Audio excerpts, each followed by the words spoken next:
দুনিয়ার জিন্দেগিতে প্রেরণ করেছেন আল্লাহ তাআলার ইবাদত বন্দেগী করার জন্য। আল্লাহ তাআলা জিন এবং ইনসানদেরকে ইবাদত বন্দেগী করার হুকুম করেছেন।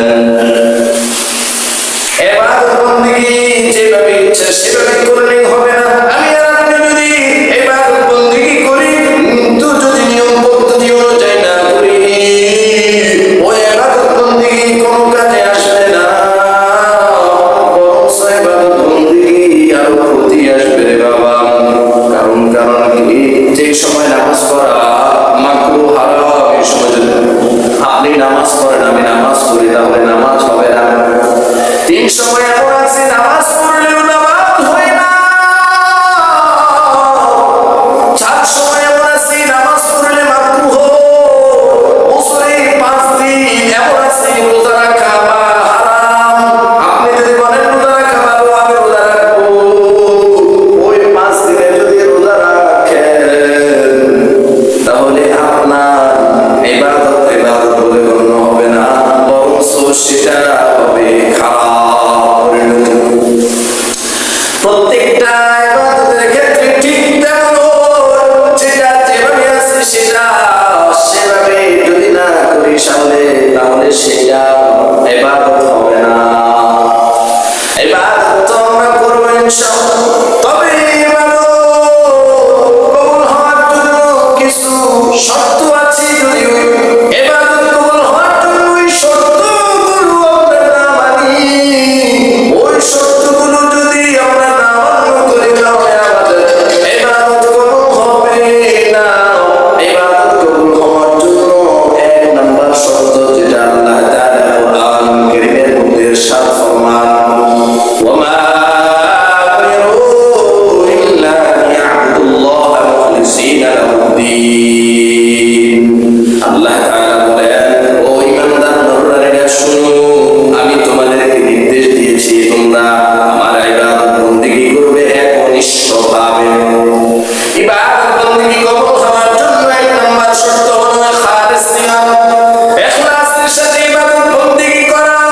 আপনার আমার যদি ইখলাস না থাকে তাহলে ওই ইবাদত কোনো গ্রহণীয় হবে না। আল্লাহ তাআলা কিয়ামতের ময়দানে বড় বড় ইবাদত গুজার ব্যক্তিদেরকে ডেকে বলবেন, যাও জাহান্নামে যাও। বড় বড় মুজাহিদকে বলবেন, এদিকে আসো, আমি তোমাকে দুনিয়ার জিন্দেগিতে এত নিয়ামত দিয়েছি, এত সম্পদ দিয়েছি, এত বড়ি দিয়েছি, এত সুন্দর নিয়ামত দিয়েছি, কি করেছো আমার নিয়ামত পাইয়া দুনিয়ার জিন্দেগিতে? যে মুজাহিদ আল্লাহর রাস্তায় শহীদ হয়েছে, আল্লাহর রাস্তায় নিহত হয়েছে, সে বলবে, ইয়া আল্লাহ,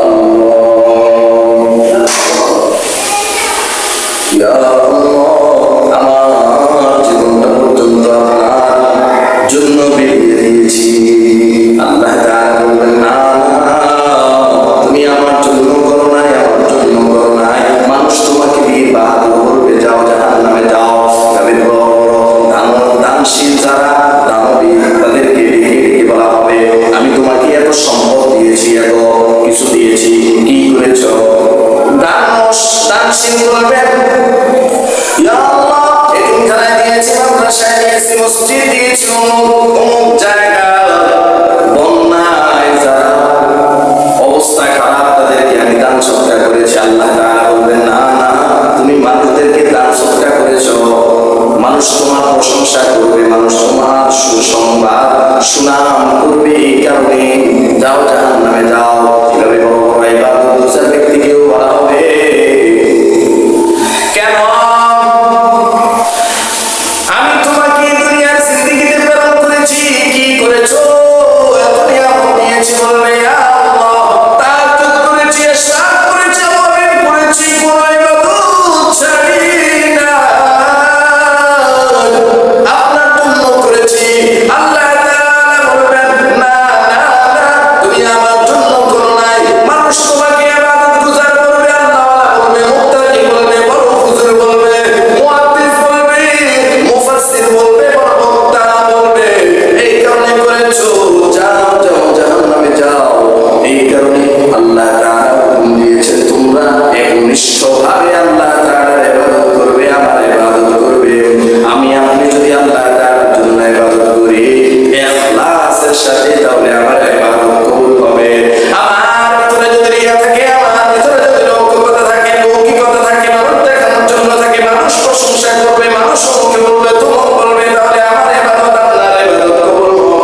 আমার গুনাহ হবে, আমার ইবাদত কবুল হবে না। কাল কিয়ামতের ময়দানে যখন আমি আটকে যাব তখন সে তো আমার উপকার করবে না। তাহলে কার জন্য আমি করছি? আরে আল্লাহ তাআলা আয়াতের মধ্যে বলেন ওয়ালা তাসিরু ওয়াসিরাতুন উযরা উখরা, একজন অপরজনের গুনাহের বোঝা বহন করবে না।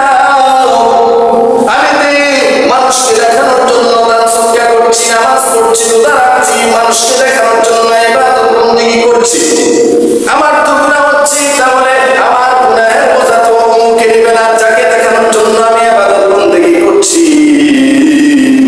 এই কারণে একনিষ্ঠভাবে আল্লাহ তাআলাকে সন্তুষ্ট করার জন্য ইবাদত করতে হবে ইনশাআল্লাহ। ইবাদত বন্দেগী কবুল হওয়ার জন্য এক নাম্বার শর্ত হলো ইখলাস অন্তরের মধ্যে লালন করা। বুখারীর এক নাম্বার হাদিসের মধ্যে মায়ার নবী রাহমাতুল লিল আলামিন জানিয়ে দেন ইন্নামাল আমালু বিন্নিয়াত, তোমরা যে যেটা করো না কেন একমাত্র ইখলাসের সাথে করতে হবে। ইখলাস যদি ভিতরে না থাকে তোমার আমার ইবাদত কোনো কাজে আসবে না। দুই নাম্বার শর্ত হলো হালাল রিজিক অন্বেষণ করতে হবে, হালাল খাইতে হবে। আল্লাহ তাআলা বলেন ইয়া আইয়ুহার রাসূল কুলু মিনাত তাইয়্যিবাতি ওয়া আমালু সালিহা, হে রাসূল আপনি পবিত্র খাবার খান এবং সৎ কর্ম করেন। আমল সহিহ হওয়ার জন্য এক নম্বর শর্ত, দুই নম্বর শর্ত হচ্ছে হালাল রিজিক অন্বেষণ করতে হবে, হালাল রিজিক খাইতে হবে। তারপর মুফাসসিরিন কেরাম বলেছেন হালাল রিজিক যে খায় না তার ইবাদত কবুল হয় না। নবী আরবি আলাইহিস সালাতু ওয়াস সালাম ইরশাদ ফরমান লা ইয়াদখুলুল জান্নাতা লাহমুন বালাদা মিন সুহতিন, ওই ব্যক্তি জান্নাতে যাবে না যে ব্যক্তির শরীরটা লালিত হয়েছে হারাম খাদ্য দ্বারা।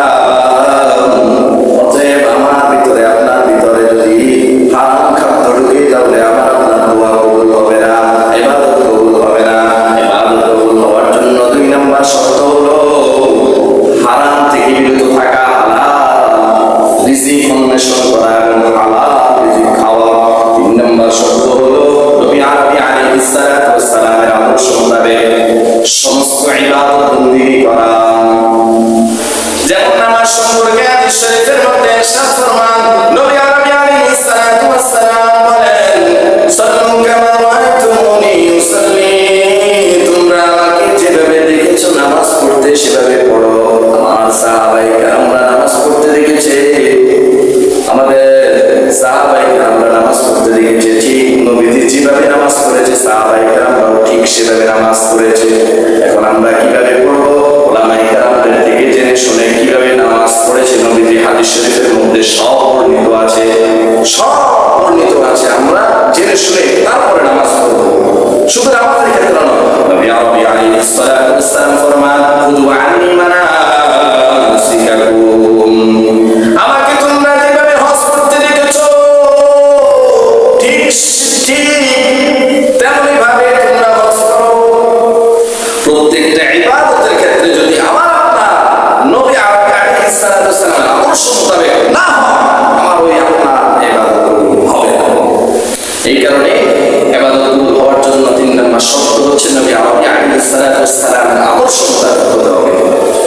শেষ কথা হলো তালাবুল ইলমি ফরিদাতুন আলা কুল্লি মুসলিম, আল্লাহর নবীর হাদিস, তোমরা প্রত্যেকটা ইবাদত করার ক্ষেত্রে যেটা যে পর্যায়ে আছে ওই পর্যায়ে মাসআলা জেনে শুনে করা তোমাদের উপর ফরজ।